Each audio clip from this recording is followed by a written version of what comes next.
Halo dan selamat datang kembali dalam sesi pendalaman kita. Hari ini kita mau kupas tuntas satu topik yang penting banget, tapi sering kita anggap remeh. Tidur. Betul sekali. Bukan sekedar tidur ya, tapi tidur nyenyak. Dan gimana sih dampaknya yang luar biasa ke kemampuan kita mengingat? Nah, sumber kita kali ini bab 20 dari buku Why We Forget and How to Remember Better. Ya, karya Andrew Woodson dan Elizabeth Kensinger. Anda mungkin mikir, tidur ya tidur aja, istirahat pasif gitu kan, badan berhenti kerja. Ternyata buku ini ngungkap sisi lain loh. Jauh lebih kompleks ya. Ya, tidur itu ternyata proses aktif yang vital banget buat otak dan memori kita. Pernah nggak sih Anda ngerasa, kok lebih gampang ingat pelajaran kalau belajarnya dicicil dikit-dikit tiap hari? Dibanding sistem kebut semalam atau SKS itu ya.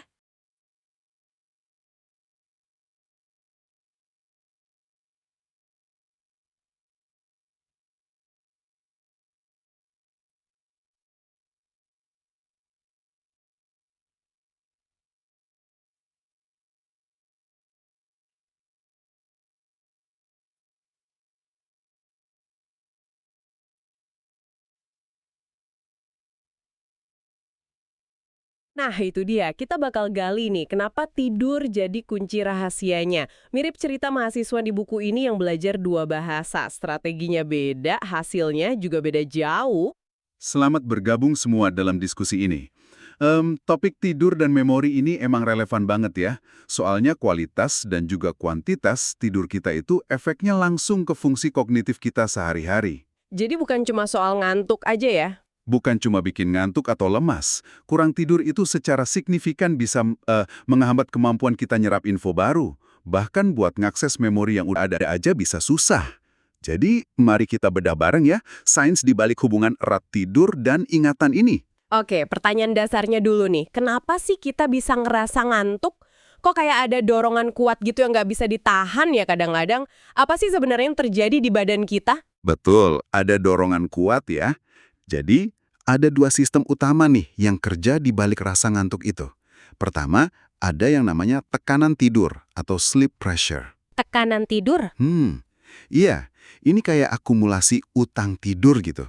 Semakin lama Anda melek, nah, semakin banyak zat kimia tertentu, contohnya adenosin, numpuk di otak. Ini bikin tekanan biologis buat tidur makin kuat. Oh, jadi kayak meteran gitu ya, makin lama melek makin tinggi tekanannya. Bisa dibilang gitu. Nah, yang kedua, ada irama sirkadian atau circadian rhythm. Ah, ini yang sering didengar, jam biologis. Tepat. Jam biologis internal kita, durasinya ya sekitar 24 jam. Ini ngatur banyak fungsi tubuh, termasuk siklus tidur bangun. Nah, irama ini sangat dipengaruhi sinyal dari luar, terutama siklus terang dan gelap. Cahaya matahari gitu ya? Iya, pas gelap, badan kita ngelepasin hormon melatonin. Itu sinyal ke otak. Oke, waktunya siap-siap tidur nih. Oke. Idealnya, dua sistem ini sinkron. Tekanan tidurnya udah tinggi pas malam, barengan sama melatonin yang naik sesuai irama sirkadian. Hasilnya, ya kita tidur nyenyak, bangunnya seger. Tapi kalau nggak sinkron, kayak jet lag gitu misalnya. Nah, itu dia masalahnya. Kalau ritme ini kacau, contohnya ya jet lag, di buku itu dicontohin terbang dari Boston ke London, beda waktunya kan lumayan tuh. Atau Anda sengaja begadang semalaman. Jadinya nggak selaras. Anda mungkin capek banget karena tekanan tidur tinggi habis begadang. Tapi irama sirkadian Anda bilang, ini waktunya aktif. Atau sebaliknya, pas jet lag. Akibatnya, ya kualitas tidur keganggu. Dan Anda tetap aja ngerasa nggak fit, susah konsen. Oke, paham. Nah, sekarang kita bedah lebih dalam lagi. Gimana persisnya tidur itu bisa bantu memori kita? Tadi disebut soal otak. Kayaknya ada bagian spesifik ya, hippocampus. Tepat sekali. Hipokampus. Ini struktur di dalam lobus temporal otak kita, perannya krusial banget buat ngebentuk memori baru. Terutama memori episodik. Memori episodik itu yang kayak ingatan kejadian gitu ya, pengalaman pribadi? Iya, betul. Ingatan tentang peristiwa atau pengalaman spesifik dalam hidup Anda. Nah, pas kita tidur, ada proses vital namanya konsolidasi memori. Konsolidasi. Anggap aja hipokampus ini kayak inbox atau meja kerjanya otak buat info baru. Kapasitasnya terbatas. Oke. Nah, selama tidur, terutama di fase tertentu yang nanti kita bahas, otak secara aktif mindahin jejak memori yang masih rapuh ini dari hipokampus ke tempat penyimpanan jangka panjang yang lebih stabil, lebih luas, yaitu di korteks. Korteks itu lapisan luar otak ya? Betul. Jadi kayak mindahin file dari meja kerja ke lemari arsip lah gampangnya. Proses ini sekaligus ngosongin hipokampus. Jadi siap lagi nerima informasi baru besok paginya. Wah, penting banget berarti ya proses ini. Kalau nggak tidur cukup, bisa penuh dang hipokampusnya. Persis. Kemampuan Anda buat belajar hal baru bakal turun drastis kalau konsolidasinya nggak jalan karena kurang tidur. Nah, ini nih bagian yang menurut saya agak gimana ya, mengejutkan. Buku ini bilang pas kita tidur, sekitar 80% koneksi antar sel saraf, sinapsis namanya ya, Ya, sinapsis. itu malah menyusut. Dengar kata menyusut kan kesannya kayak ada yang rusak atau hilang gitu. Kok bisa bagus buat memori? Nah, justru di sini pinternya proses tidur. Penyusutan ini bukan kerusakan, tapi proses pemangkasan yang sangat selektif dan efisien. Pemangkasan. Kayak tanaman gitu. Iya, bayangin aja otak Anda kayak taman yang rimbun banget habis seharian aktivitas, belajar macam-macam. Pas tidur, otak jadi kayak tukang kebun yang bijak.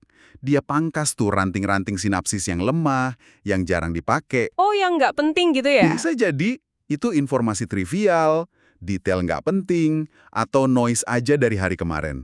Nah, sementara itu, koneksi sinapsis yang kuat, yang stabil, yang mewakili memori penting, skill baru, atau info relevan, itu bakal dipertahanin, bahkan diperkuat.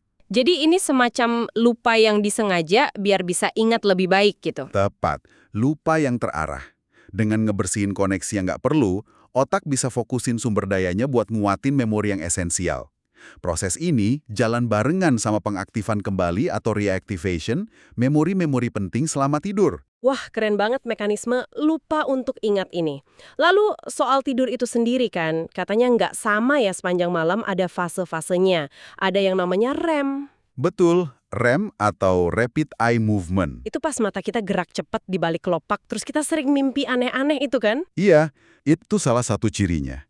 Lalu ada juga tidur NREM atau non-REM. Katanya dibagi lagi jadi beberapa tingkat. Ada yang tidur dalam atau Slow Wave Sleep, SWS. Nah, apa fungsi beda-beda dari tiap tahap ini buat memori? Betul. Tidur kita itu ada siklusnya bolak-balik sepanjang malam. Biasanya satu siklus itu 90-110 menit lah. Isinya ya tahapan NREM dan REM. NREM atau Non-Rapid Eye Movement itu dibagi lagi. NREM 1 itu tidur ringan, kayak transisi gitu. Baru mulai tidur ya? Ya. Terus NRM 2 tidurnya lebih dalam. Di rekaman otak EEG, mulai kelihatan fitur khas kayak sleep spindle sama K-complexes. Nah, terus NRM 3, ini tidur paling dalam, SWS itu tadi. Gelombang otaknya lambat banget, gede-gede, gelombang delta. Habis itu, baru masuk fase REM. Oke, jadi NRM 1, 2, 3, terus REM. Muter gitu terus? Iya, muter gitu. Dan tiap tahap punya kontribusi unik. Nah, buat konsolidasi memori yang kita bahas tadi, terutama nguatin memori deklaratif, fakta, dan kejadian, tidur NRM itu perannya penting banget, khususnya NRM Stage 2 dan SWS atau NRM 3. Oh, jadi pas tidur ayam atau tidur dalam, itu ya prosesnya? Iya, ada eksperimen menarik dari Matt Walker, peneliti tidur terkenal. Dia nemuin korelasi langsung antara lamanya tidur NRM Stage 2, lebih spesifik lagi, jumlah sleep spindles. Itu kayak ledakan aktivitas otak singkat di EEG selama tidur siang, sama peningkatan kemampuan peserta buat ingat pasangan wajah dan nama yang baru dipelajarin sebelum tidur siang. Jadi makin banyak spindle itu, makin bagus ingatannya? Betul. Semakin banyak spindle, semakin gede peningkatan skor memorinya setelah tidur siang. Ah, pantesan banyak tips belajar bilang bagusnya ngulang materi sebelum tidur. Kayaknya otak kita langsung nandain info itu buat diproses pas tidur NRM malamnya ya? Sangat mungkin begitu mekanismenya. Tidur itu kan emang proses aktif, cerdas pula.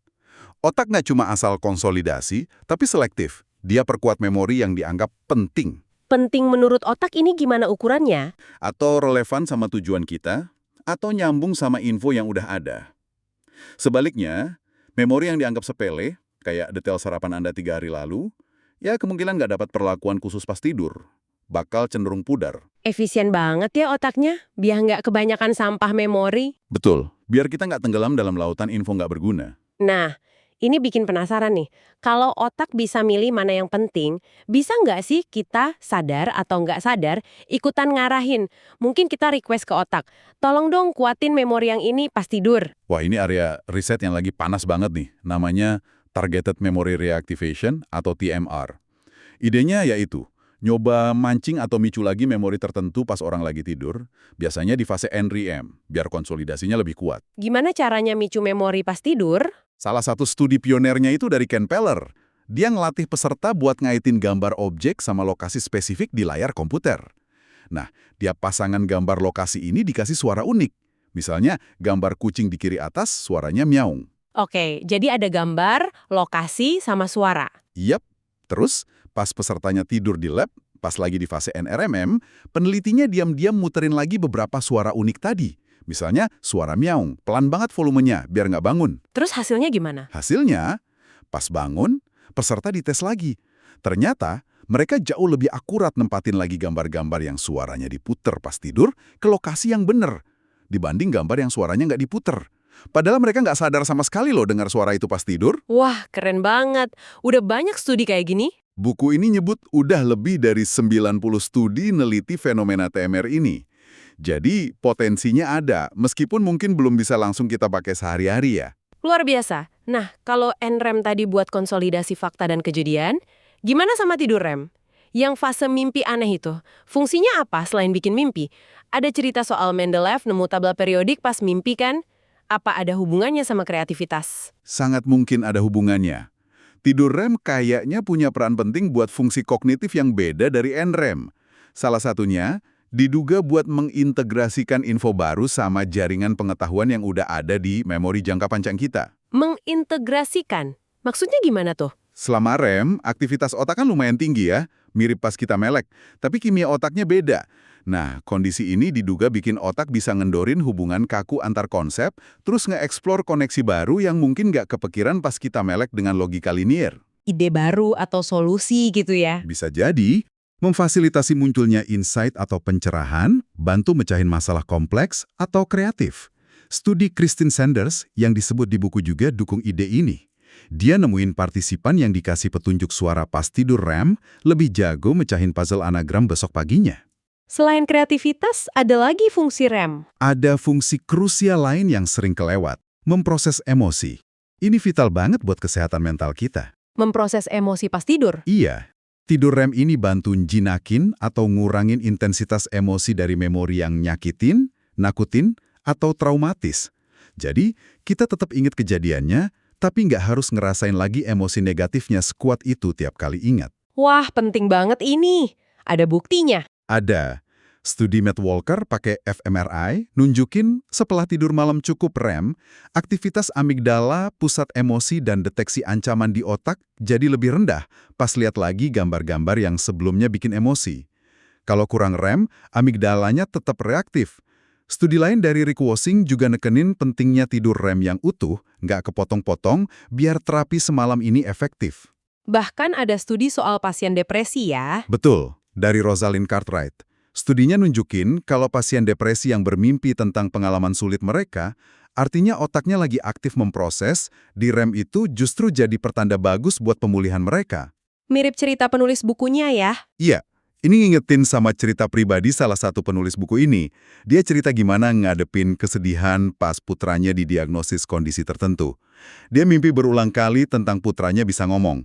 Mimpi itu, walau awalnya sedih, akhirnya bantu dia nerima keadaan dan bisa lebih nikmatin waktu sama anaknya. Contoh nyata banget gimana REM bantu adaptasi emosi kita. Dan perlu ditekanin lagi ya, dampak kurang tidur itu nggak cuma jangka pendek ke kognitif dan emosi.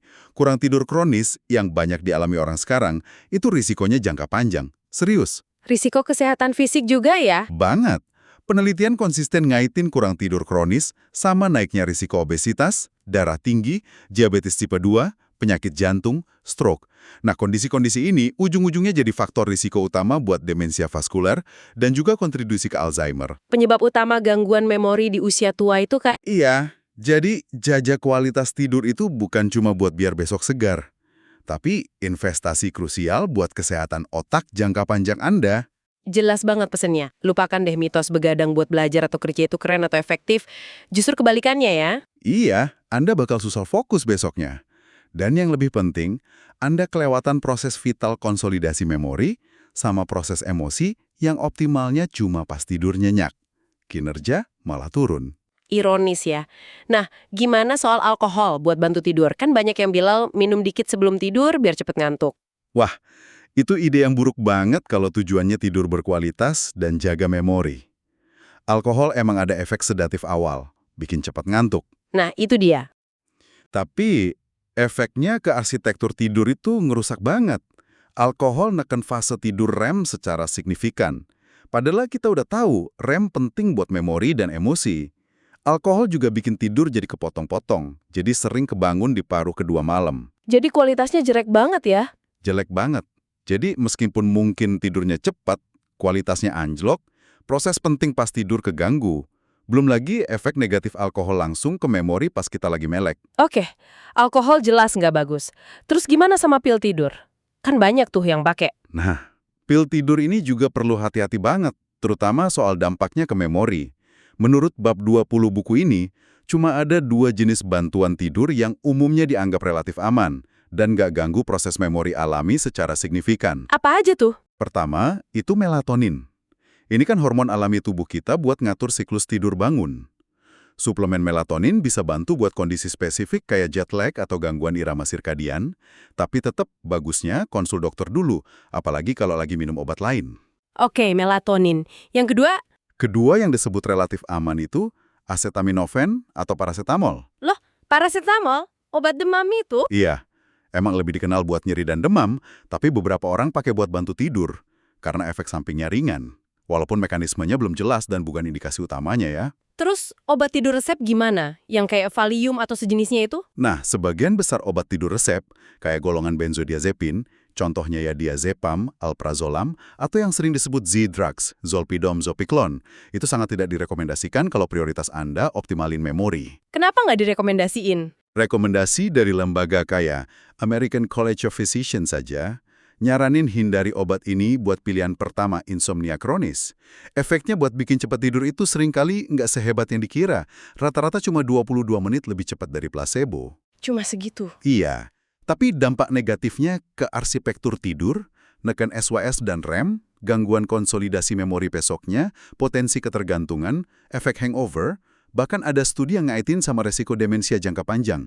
Jadi mending dihindari kalau bisa. Jadi solusinya apa dong kalau susah tidur? Pendekatan non-obat jauh lebih baik.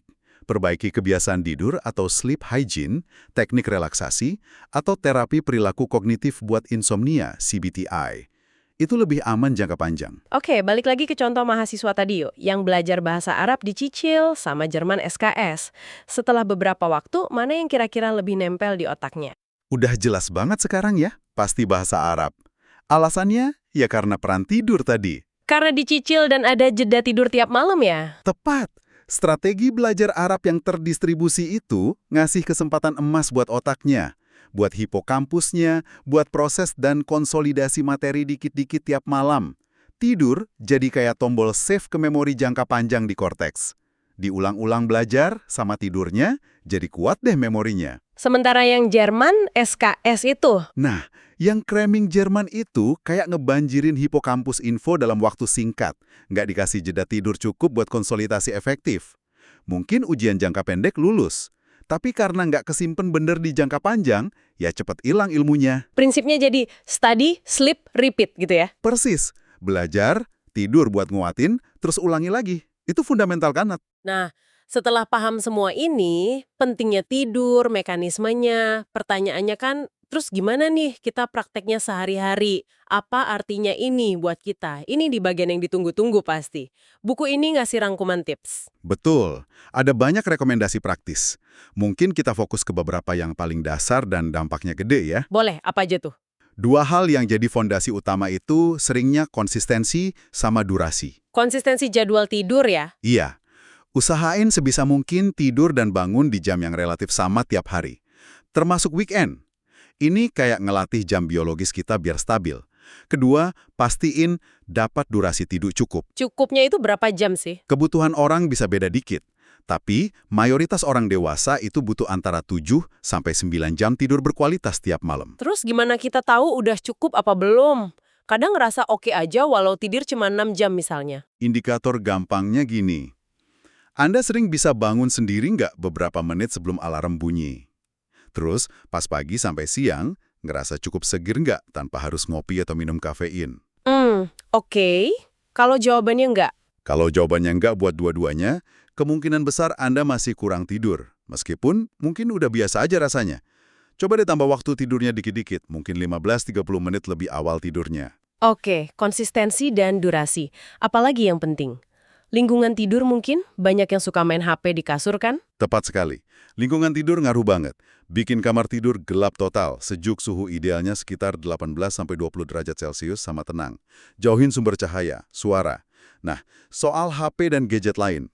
Hindari paparan cahaya biru dari layar terang minimal 1 jam sebelum waktu tidur yang diinginkan. Kenapa cahaya biru nggak boleh? Cahaya biru itu neken produksi melatonin, hormon sinyal tidur ke otak.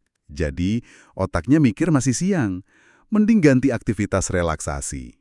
Baca buku fisik, denger musik tenang, mandi air anget, jadiin ritual penenang sebelum tidur. Kebiasaan lain kayak makan, minum, olahraga gimana? Perhatiin asupan. Hindari kafein minimal 4-6 jam sebelum tidur. Kopi, teh, minuman energi, coklat. Alkohol juga hindari. Jangan makan berat dekat waktu tidur. Minum cukup aja malamnya, biar nggak kebangun pengen ke toilet. Olahraga teratur bagus banget buat tidur. Tapi jangan olahraga berat 2-3 jam sebelum tidur. Nanti malah seger. Ada tips unik tadi, brain dump. Itu apa tuh? Brain dump itu teknik simple buat nenangin pikiran yang suka rame pas mau tidur. Kalau kepala penuh pikiran, khawatir, to-do list buat besok, coba deh, ambil kertas, tulis semua unek-unek itu sebelum tidur. Dituangin aja gitu ya? Ya, proses ngeluarin dari kepala ke kertas ini bisa bantu ngurangin cemas, bikin pikiran lebih tenang pas rebahan. Oke, banyak banget ya tips praktisnya. Mulai dari jadwal, durasi, lingkungan, layar biru, makan, minum, olahraga, sampai brain dump. Tapi kapan nih kita perlu cari bantuan profesional? Kalau udah coba semua, tapi tetap susah tidur. Nah, kalau Anda udah coba berbagai tips ini konsisten, tapi masalah tidurnya tetap aja lama, mingguan atau bulanan, rasanya parah, dan ganggu banget fungsi sehari-hari, susah konsen, gampang marah, capek banget, nah, itu saatnya konsul ke dokter. Mungkin ada penyebab lain ya? Bisa jadi, mungkin ada kondisi medis lain, saya sleep apnea, restless leg syndrome, atau masalah kesehatan mental yang butuh diagnosa dan penanganan lebih lanjut. Oke, jadi jelas banget ya sekarang. Tidur berkualitas itu bukan kemewahan, bukan waktu kebuang, tapi kebutuhan biologis fundamental. Penting buat belajar, mengingat, juga buat kesehatan emosi dan fisik kita. Jadi, jangan remehin kekuatan tidur malam yang baik. Ingat mantranya, pelajari, tidur, ulangi. Nah, sebagai pemikiran penutup nih buat Anda bawa pulang, kita kan tahu ya, kebutuhan tidur, respons terhadap tidur itu sangat individual. Dipengaruhi stres, makan, kesehatan fisik, mental, rutinitas kita. Mengingat ini, gimana kalau malam ini Anda coba bikin satu eksperimen kecil yang aman sama rutinitas tidur Anda? Eksperimen kecil, contohnya? Pilih aja satu tips dari yang kita bahas. Misalnya, komitmen nggak pegang HP 1 jam sebelum tidur. Atau coba bangun di jam yang sama besok pagi walau weekend. Terus amati bener-bener, ada bedanya nggak sekecil apapun di kejernihan pikiran Anda, energi Anda, atau mungkin daya ingat Anda besoknya. Eksplorasi pribadi kayak gini bisa jadi langkah awal yang bagus banget buat nemuin apa sih yang paling pas buat Anda. Menarik sekali idenya. Terima kasih banyak sudah menyimak diskusi mendalam kita kali ini tentang peran vital tidur buat memori dan belajar berdasarkan bab 20 buku Why We Forget and How to Remember Better. Semoga wawasan ini bermanfaat dan bisa Anda terapkan ya. Sampai jumpa di sesi berikutnya.